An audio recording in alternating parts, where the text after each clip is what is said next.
Welcome to VTFC Shorts. These quick concept lessons act as companion pieces to our full Von Tolstat Fight Club series. Here we cover techniques in just a few minutes that you can use to improve your fencing right now. Fabris advocates that the passing step is superior to the standard fencing step, and the fighter that knows how to utilize it will have a distinct advantage over those who don't. In today's lesson, we're going to look at the often misunderstood passing step and examine some key concepts that make it so effective.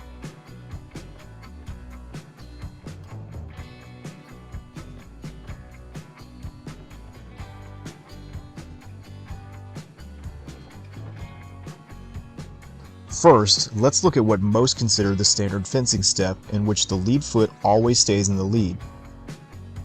See here as I step into measure with my right foot, then I bring up my left foot before I perform a lunge with a thrust in opposition by extending my front foot again. I have performed a total of 3 steps here in order to hit my opponent.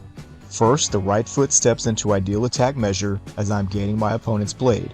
Next, the back foot comes up to its standard position, gathering up behind the right foot for step number 2. Finally, I step a third time to deliver the hit. Now let's look at the same thing with the passing step. Instead of 3 distinct steps, I'm only taking 2 steps to hit my opponent, and I reduce the amount of time that it takes for me to hit my opponent in a smooth, fluid action. I still step into ideal attack measure with my front foot as I gain my opponent's blade. Because my opponent has not responded to the threat I'm giving him, I can pass forward my back foot and hit him with my second step, essentially cutting out the middleman of gathering my back foot behind my front foot. This saves me time and makes my attack faster, whereas if I take the time to gather my back foot up behind my front foot and then strike, my opponent can use my action to escape the danger, losing me the tempo.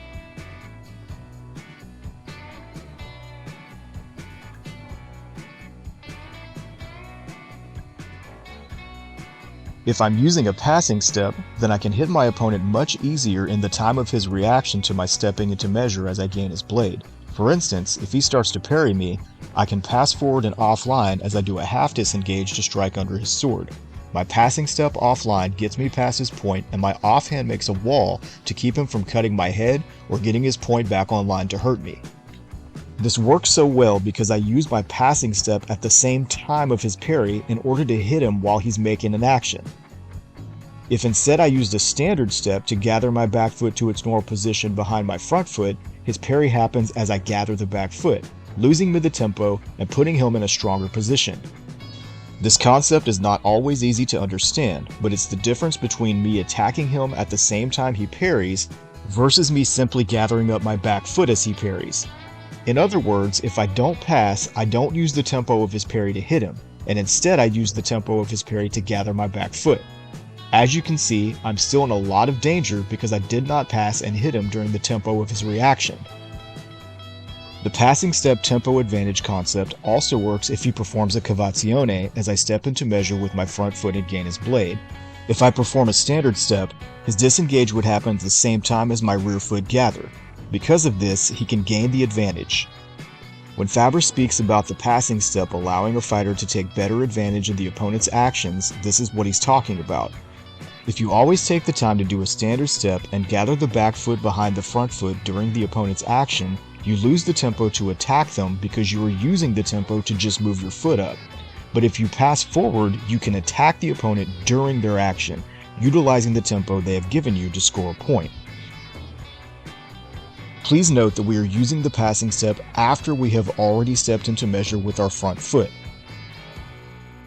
We are not using it as a means to attempt to take a large step from out of measure directly to a hit. This is too long an action and what I consider an improper use of the passing step, as it disregards the principles of entering measure with an advantage in order to make your opponent react. So to sum it all up, enter measure with the front foot while gaining an advantage over the opponent's weapon, and use the passing step to hit your opponent as they react or as they do not react. Here's an example of the execution of this concept by my student Alfred during a tournament, albeit using a case of rapier instead of a single rapier.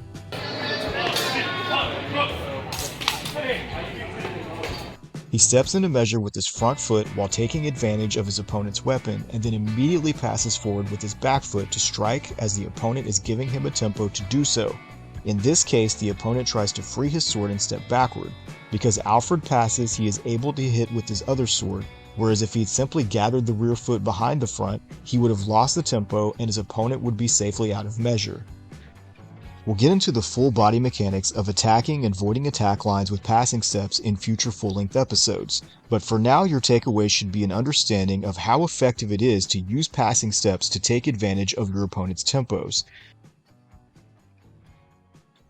Until then, thanks for stopping by. We'll see you next time on Von Tolstat Fight Club.